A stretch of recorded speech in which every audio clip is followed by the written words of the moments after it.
Hello, my wonderful people, my viewers and also my subscribers. Good morning, good afternoon, good evening, depending on where you are at this very point in time. I have come again with another blockbuster. In case you are not subscribed to the channel, please endeavor to do that as soon as possible because we are about to take off now. Turn on the notification button so that you'll be notified this time we go live or post something new on this channel or any other channel related to Okute Daily Talk. If you are wondering who is here, this is me, Monwem, my only self. Okute Daily Talk, where we speak to you the undiluted truth about the never do well and sacrifice who have fooled the government house, about those lies person on the likes of FFK, the hungry ex-minister of aviation, then the defensive minister, Malaye of PDP.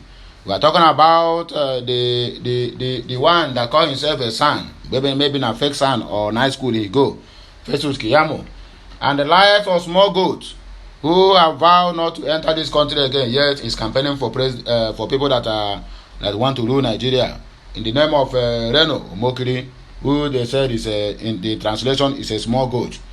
They are the ones that have been putting pressures on Nigerians to vote for people that have no any moral decency or whatsoever or any kind of thing to salvage this Nigeria from where we have found ourselves this very point in time. So please let us go straight into the business of the day as we keep the ball rolling. Do not forget, I is Okute here with this early morning news. This one I don't know whether it will fit with my heart or I mean no will fit with my heart. But this one is not a good one at that. I must be sincere with you people. How can a 17-year-old boy be running a baby factory in Rivers State? Man, this one no be good news at all. But whichever way it is, I'm not sure my people need to know what is happening within our societies. Most especially, the lesson to learn from this is if you are a mother and have a female children, please know how they move, know how you caution them, even the male ones. How can a 17-year-old boy be arrested for impregnating 10 ladies in Rivers State? This one, a baby factory be that, a baby factory. So please, parents should be giddy up and doing in time of training their children, because what we're having are these 21st century children, they are running faster than their shadows. They are doing things, even something that their great grandfather cannot do. A 17-year-old. This one, I'm not even sure whether if have finished a secondary school or even is still in JSS3. Have the mind to impregnate 10 ladies in Rivers State. Okay, now I got that is the end of Tremont Grande. You must father all these 10 children. We will not allow, you can never run away to anywhere. Now trying to change you must you must fight them. 17-year-old boy arrested for allegedly impregnating 10 ladies in Rivers State. The news is out there. You can find it in Daily Post, NigeriaNews.com, and other media outlets. U.S. President Biden has been investigated over classified documents. We will come back for that. Shehu Sani sent message to Nigerian youth ahead of February 25th of 2023. If you are a youth and you are hearing this, please make sure you abide. Get your PVC and vote wisely. Those of us in the Biafra, nobody is forcing you to vote and nobody forcing you to go out there to do anything. And as for their voting or the selection they call election, it's going to hold. But the advice there is that if you are a true Biafran, please remain true Biafran. If you are a Nigerian, go out there and exercise your vote and choose whoever you want to lead you. As for we are Biafrans and die-hard Biafrans. So we are waiting for the release of Mazi Nnamdi Kanu so that we will continue from where we stopped. But whichever way it is, there's no cause for alarm. Nigeria not sick. You are a quack doctor. Tulumbu replies P2B. 2023, P2B, Kwankwaso, and the likes of Mahmudu, the INEC chairman, they are set to depart to London for Chatham House meeting, debate. If not for Buhari, Nigeria may have been wiped off by now, according to the Lai Femi Adesina. So, my dear people, we are about to take off now. Please, guys, tighten your seatbelt and grab your popcorn because this flight is going to fly very high, Because this small boy now have even carried me go where I don't know. If they carry me go where I don't know, I beg, no carry me past my destination. The Rivers State Police Command said it arrested a 17-year-old boy, Nobu Uzochi, for allegedly impregnating Umuwanyi 10 ladies at the same time, or I don't know how he did it, but let's go straight into the news. This was contained in the statement issued by the command spokesperson, Grace Irenji Koko, on Friday. According to the Irenji Koko, the suspect was arrested alongside his accomplice, Chigozie Obenna, of 29 years old. It was gathered that the duo and the two other ladies, Favor Bright and Peace Alikoi, were allegedly running a baby factory in the state. I know, this is what we call it. A baby factory in the state. The police spokesperson said investigation revealed that when victims delivered their babies, the syndicate's leader paid them 500,000 naira and thereafter sold off the newborn babies. Some of the babies previously delivered in the houses had already been sold. The police public relations officer revealed that the 10 pregnant ladies had been rescued after the raid and arrest of the suspects. I know this one can never be passed. This one can never pass baby factory. That is what all these small kids that are involved in it. 19-year-old boy who's supposed to be thinking about his future. The only thing he can think about now is crime. Only in Nigeria, where others are using their brain to manufacture computer, laptops, and other electrical gadgets that will help to grow the economy of the country. Instead, he wants to multiply the population, whereby the ones that are in Nigeria, they don't even see food to chop. Most of the families can't even boast of 2 complete square meals in a day. And you are busy giving a woman belly. It's alright. U.S. President Joe Biden has been investigated over classified documents. So let us see which documents are they being investigated. Are they investigating our dear Joe?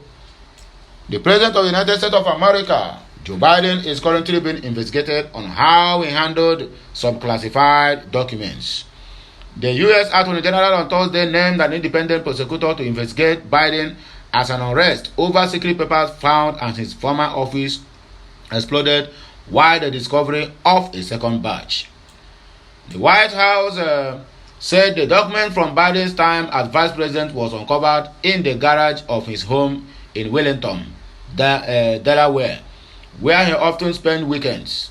The Attorney General Merrick Garland disclosed that an appointee of Biden's predecessor, Donald Trump, Robert Hall, would be empowered to examine whether the catch violated any law.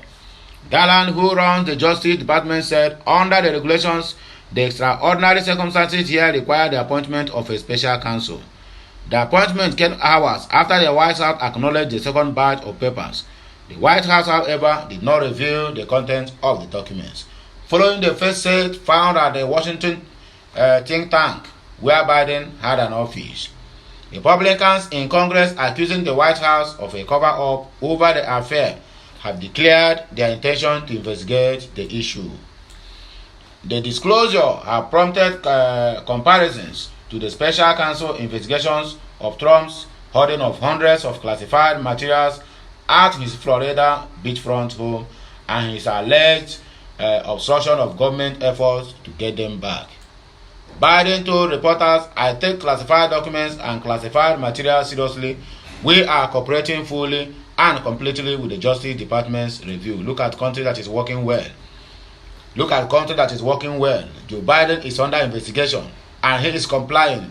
Say something like this in Nigeria, under 24 hours, the DSS, the EFCC, the ICPC, the military, the Air Force, the Water Force, even including man who war, even they will even send the ISWAP and the Boko Haram members to come and arrest you.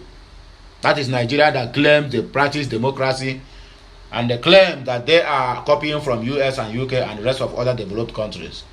We are not yet ready to move forward. When we are ready to move forward, we are going to do things the way it is. Look at China's, Japan's, and other countries. Whether you are ex-president or you are serving president, once there's any act of corruption being found on you, you are going straight to the court and from there to jail. Nobody sent you. But in Nigeria, once somebody become president, even common local government chairman, he don't become semi-god or second god self to the people that is under his constituency. That they do things the way they like, spend public funds the way they like, recklessly. Nobody dare to ask them. Look at what the Attorney General is telling us, that Buhari have every right whatsoever to pardon whoever he chooses to pardon, not minding the amount of money that they stole. that he can pardon them. Just go back to your home and continue the corruption from where you start. As part of that process, my lawyers reviewed other places where documents from my time as vice president were stored, and they finished the review last night, according to Joe Biden speaking. The president said a small number of documents with the classified markings have been found in storage areas, and his library and other Justice Department was notified immediately. Biden declined to take questions from the press, but the White House lawyer said later the documents have been inadvertently misplaced. Hall is a former assistant U.S. attorney who worked in the DOJ from 2007 until 2014 and returned to public service under Trump as the principal associate deputy attorney general of the U.S. state. He promised a swift investigation and pledged to be fair, impartial, and dispassionate, according to Joe Biden speaking. The first catch of Biden documents were discovered a week before last year's midterm elections, but only acknowledged by the White House on Monday, prompting accusations from Republicans that it was kept secret for party political reasons. James Conner, head of the powerful House Oversight Committee, said he will be leading an investigation into the mishandling of classified documents and the swamped effort to hide this information. He said there are many questions about why Biden administration kept this matter a secret from the public, who had access to the office and the residence, and what information is contained in these classified documents. That is what we are here to find out. But whatever it is, I know Joe Biden, either he come out triumph or not, I cannot tell. But the investigators have to do their work and do their job properly, and that is the country that is working well.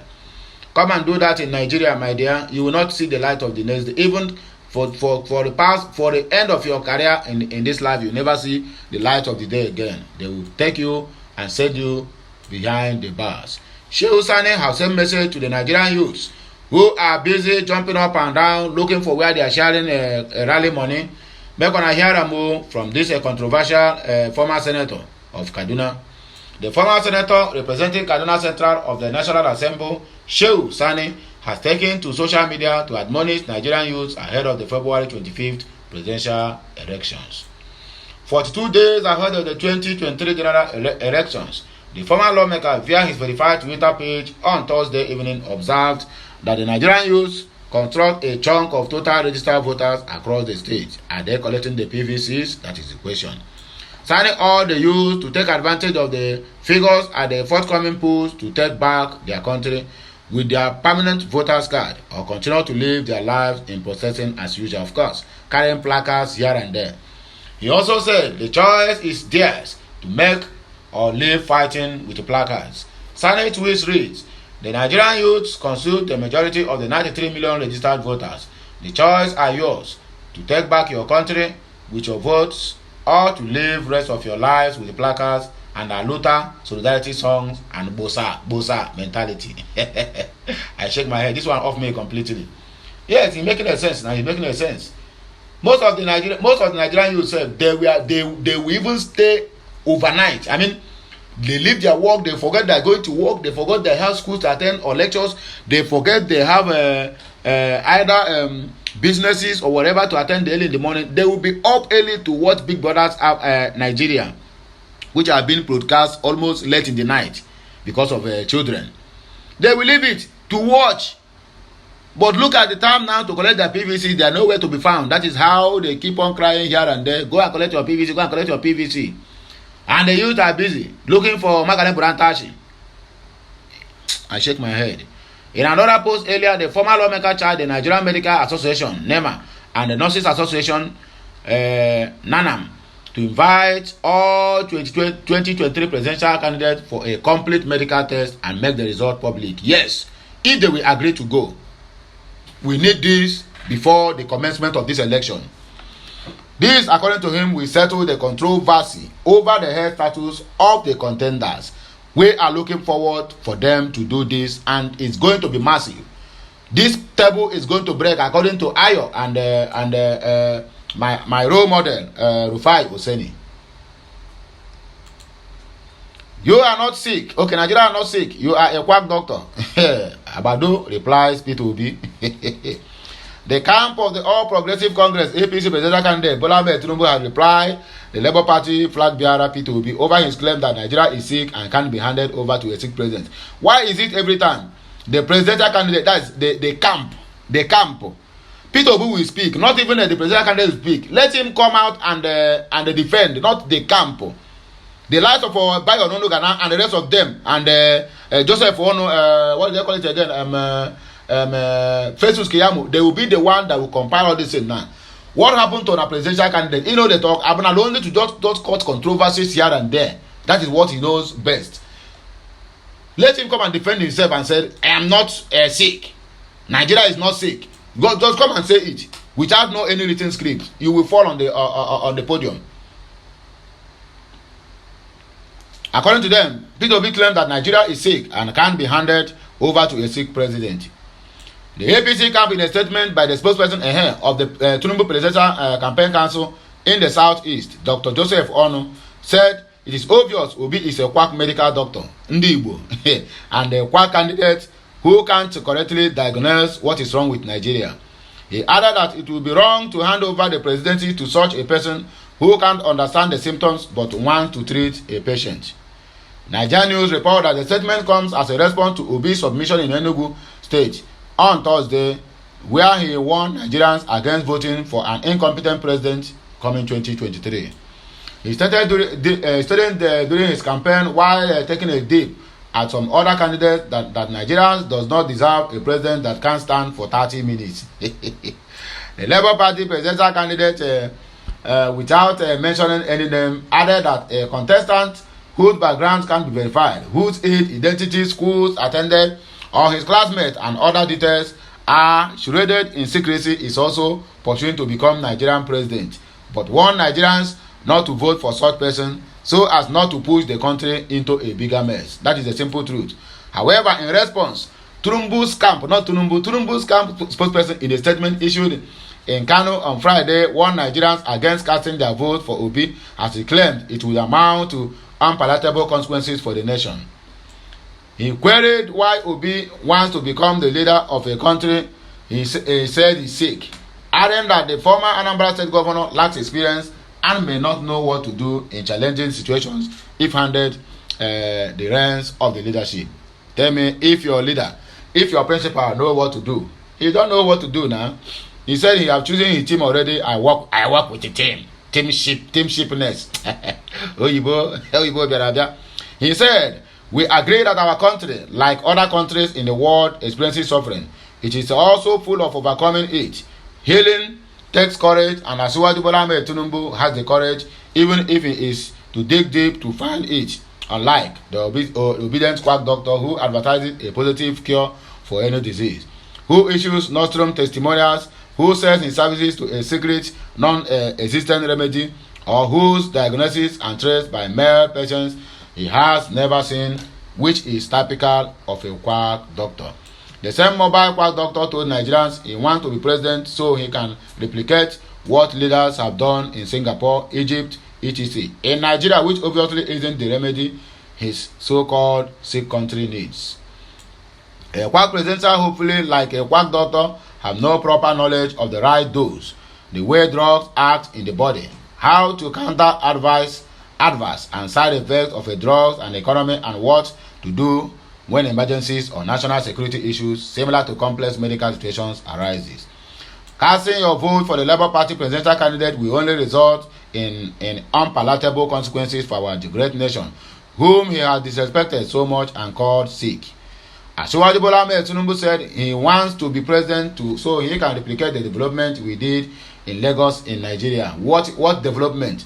That under the realm of 8 years, Tinubu could not build a single flyover, a single bridge, other than the one that have been built there for many years. And you said he built Lagos. Where?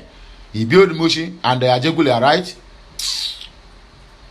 Clearly a huge contrast from the international remedy the Labour Party presidential candidate hopes to import. The good news is that Nigeria and Nigerians under that healing, our nation is connected with healing others. We are not a sick country nor have a sick candidate as the quack doctor would wish Nigerians to believe neither are we victims of aging, sickness, and death. Stop brainwashing the youths, according to them. Speaking further, Ono alleged that rather than focus on real issues, Obi is inciting the youth and telling them to take back their country. Okay, this one is incitement. Ha! Now, wow. Igbo nemo onwe ha. This is an Igbo person. They are using him against his own brother because they know that that is what they are good in doing. They are betrayers. Anytime, any day. However, both said that the Labour Party candidate would lose the February presidential polls and his followers will realize he is a scam. The spokesperson said, these are part of the scenery, not the obedient quack doctor who is immune to any form of change, who has focused his campaign at brainwashing the vulnerable youth and select gullible Nigerians while failing to realize the dangers of raising such mob in future, especially after his failure at the polls come February, because he doesn't want to heal Nigeria. Rather, he hopes to convince the young generation that they need to take back their country, which does not require such, rather than encouraging them to work together and promote their country. I ask, take back which country and hand it over to him. Isn't he afraid of getting infected too? Clearly, this is a clear case of political scam, where the thief tells you to break into your father's house and steal his money, bring to him while he waits in corner street to receive it, and the gullible one falls victim only to realize that he stole his school fees. Finally, there is no medicine like hope, no incentive so great, and no tonic so powerful as expectation of something tomorrow. Hence, let's join hands, support Asiwaju Bola Ahmed Tinubu, and together with a new hope for Nigeria. The quack doctor, if in doubt, can go and verify. What are they verifying? Tell us now, what are they verifying? Verify that your principal can't even spell his name correctly. Verify that your principal don't even know where he came from. Nobody knows him. Nobody knows the state he came from. What are they verifying? Say, that is what I'm asking. Let us continue, my dear people. Peter Obi set for London trip. The presidential candidate of the Labour Party, Peter Obi, is set for trip to London, United Kingdom. Nigerian news gathered that the presidential candidate will jet out the country this week. The former governor of Anambra State, in his trip to London, is expected to speak at the Chatham House, London. The platform learned that Obi, in his visit to the Chatham House, would address the world-leading policy institution about his presidential ambition. Obi's trip to London is coming a few days before the presidential and national assembly elections scheduled for 25th of February. The Labour Party presidential candidate is hoping to take over from President Muhammadu Buhari, whose tenure would end in May of 2023. Another presidential candidate contesting against Obi in the 2023 presidential election has addressed the Chatham House. Nigerian news recalled that the presidential candidate of All Progressive Congress (APC), Bola Ahmed Tinubu, on 5th of December 2022 addressed the Chatham House. The presidential candidate of the New Nigerian People's Party and former governor of Kano State, Rabiu Kwankwaso, has been invited to also address the Chatham House. This platform reported that former governor of Kano State disclosed this during the inauguration of the NNPP presidential campaign council in Abuja on Monday. So, when I don't hear them, according to Femi Adesina, said, if not for Buhari, Nigeria may have been wiped off by now. With the 77 trillion naira debt, Abi, ndara shame. Shameless group of people. Presidential spokesperson Femi Adesina has commended President Buhari for the success achieved so far in the fight against insurgency and banditry in the country. Adesina, in an article titled From Northeast with Good Tidings, released on his Facebook page on Friday, opined that Nigeria may have been wiped off of the face of the earth by now if Buhari had not become the president in 2015. The presidential spokesperson described his principal as the savior who kept Nigeria together in the face of worsening insecurity, saying that the people of Northeast now have good stories to tell about how terrorists have been defeated, without not them going to their farms. A lot of local governments are paying taxes to Boko Haram even till tomorrow that me and you are talking, and you tell me you defeated them. Let the government, the tax they're supposed to pay the government, at least it will increase our revenue. They are now paying it as a secure fee, so that they will be secured each time they go to their various farms. And you are here talking all these things. It is not on a fault now. Additionally, asserted that President Buhari led the charge against Boko Haram terrorists and pushed them back till they are now almost totally eliminated. Read the full article below.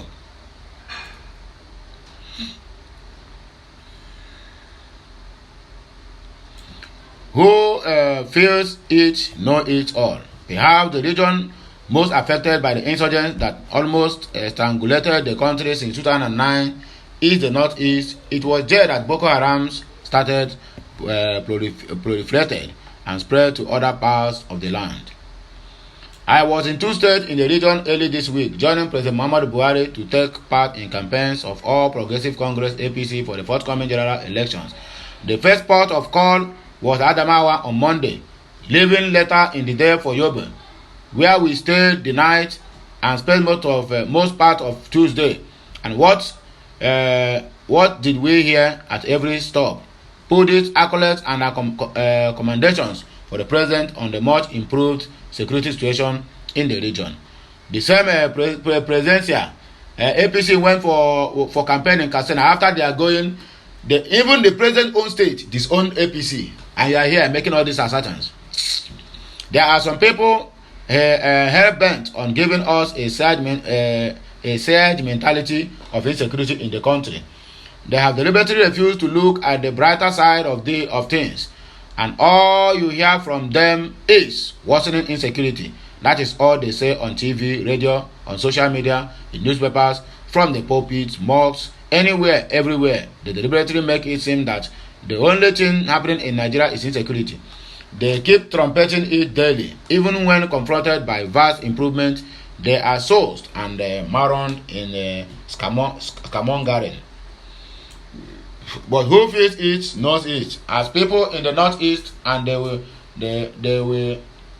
have stories to tell you of how their very home, schools, hospitals, local government headquarters, palace of emirs have been seized by the insurgents, who were calling the shots from those places. And how can a certain battle tested retired General Buhari took the war to the army of occupation and flushed them out? One of the most poignant stories we heard during the trip was at the palace of Emir of Damaturu, Hashim Chu Kanemi. Governor Maimala Buni recounted how the palace was overrun by insurgents and everybody ran for their lives. He told the president. Yobe is one of the states you liberated from the clutches of Boko Haram terrorists before. In this very palace, if you placed $1 billion on the table and you asked someone to come and pick it, nobody dare come because insurgents were occupying the place. But your coming on board has made that history, and the people are now enjoying relative peace. The area himself said, we had bitter experience in the past, but your administration has unified the country. Who feels it knows it all. Ask people of the northeast, and they will tell you that what the administration of President Muhammadu Buhari has done for them in the area of security and merchants of worsening insecurity will be ashamed if they wouldn't listen. The truth is that if we didn't have a person like Buhari in 2015, Nigeria must have been wiped off the face of the map by now. There was encircling doom and glooming around the country then, and we would all have been done for. But the president led the charge and pushed the insurgents back till they are now almost totally extinguished, expired, according to him. It was not an easy war. Yes, the country was at war, and as if that was not terrible enough, other heinous security challenges joined. Banditry, kidnapping, court killings, cattle rustling, farmers' headers clashes, secessionist bills, and many others. The country became one huge killing field, but the government and other security agencies tackled them all. How much trouble can a government have? The administration was beleaguered and had pressed, but it rose to the challenges today. Though the challenges are not totally eradicated, the security situation is a lot better, and the glory must go to God. While we also appreciate our president and the security agencies. In Yobe, the president commissioned a number of legacy projects: Damaturu Modern Market, newly constructed, police command headquarters, Yobe State teaching hospitals, housing estate, mega school, and many others in Yobe State, which used to be playground of Boko Haram, but they are now flushed out and the people have regained their lives. Yet, some people sit somewhere in air-conditioned studios and newsrooms talking of worsening insecurity. Here, President Buhari in Yobe, I thank God Almighty for the great strides and return to peace and security in Yobe State and the Northeast region generally. I recall agony and sad feelings when I was here to identify and share the grief and pain of parents, the government, and the people of Yobe when the Dapchi school girls were abducted. We promised to rescue them, and they were rescued and returned to their parents, except for Leah Sharibu, who was not released by the abductors. Since then, we have continued to work hard for her safe return to her parents. We shall not relent in our efforts to get her back. Since then, since 2015, right? We are doing well. I also recall with horror what our children went through at the Federal Government College, Bunyadi. That incident and many others left indelible scars on us, and we owe it to them to ensure that peace not only returns and takes a strong hold, but children are able to return to their classrooms and schools and learn in the best conditions. May their gentle souls rest in peace. You return all these ones. What happened to the Birnin Kebbi? The girls that have been abducted, 10 of them are still in a kidnappers since August of 2021. We're not talking about 2022. Since August of 2021, 10 girls that have been abducted from Birnin Kebbi. Even their families now are crying that the government have abandoned them to their fate. They now sell their properties, lands, and even selling their house to make sure that they pay the ransom of 100 million naira they are asked from. Each head there is 10 million naira. Where are the government? Where is Muhammadu Buhari and where is Femi Adesina? All these ones, you people cannot see it, Abi. Today I return to Yobe in honor and memory to all those who have made sacrifices and continue to do so, and I am glad that peace is finally back. It is quite fulfilling that we have secured victory after a long battle fighting the Boko Haram insurgents. Many Nigerians do not seem to understand that a significant part of our country was at war. The Northeast region has indeed suffered enormously, and we have seen the devastation and destruction of lives and livelihood that is now ending war has brought upon our people. It is therefore crucial to again speak of the resilience that has characterized the people of this region, who stood side by side with this administration as we jointly face this ugly monster and reduce it to its current stage. I would like to use this opportunity to once again salute our gallant armed and security forces for their sacrifices to achieve this victory. I pray for the repose of those souls of those who paid the supreme and ultimate price in the line of duty. Your deaths are not in vain. To the vigilante groups and members of the communities, I recognize and appreciate your courage and resilience in wiping out these terrorist groups from our land and our country. Wiping them out or you chase them to other regions. The fight against insurgency is finally successful, and it is you, the people of Yobe State, who can tell the story better. You know where you were coming from, and you know where you are today. Let me assure Nigerians that we will continue to fight all criminal elements in every part of the country until our last day in office. We remain committed to giving Nigerians peace and security to protect their lives and property. That is summary of the security situation in not just the Northeast, but in a large part of the country. The job is not fully done yet, but we will get there, and soon too. Let those who are cynical remain cynical still. Let those who are skeptical remain skeptical still. And the unbelieving, let them remain unbelieving still. But right before their faces, not long hence, Nigeria will be fully and totally recovered. Where will they then hide their faces? According to him, we thank President Muhammadu Buhari, our security forces, our resolute countrymen and women. Blessed are those who have believed, for there shall be a performance of the things promised to them. Amen to somebody. According to the Lai Femi Adesina. So my good people of Biafra, the lovers of freedom and the lovers of mankind, this is where we are coming to the end of this broadcast. Please make sure you subscribe to this channel and turn on the discussion button so that you will be notified each time we go live or post something new on this channel or any other channel related to Okute Daily Talk. Make sure you go and get your PVCs, as I always say. Make sure you go and get your PVCs. I repeat again, go and get your PVC. Vote wisely on the day of election and make sure you protect your vote. Let your vote count. Make sure your vote counts. Have a nice day, my people, and may the Almighty Chukwu Okabama bless us, the Father, the Son, and of the Holy Spirit. I am signing out. Bye for now. Kemesiano.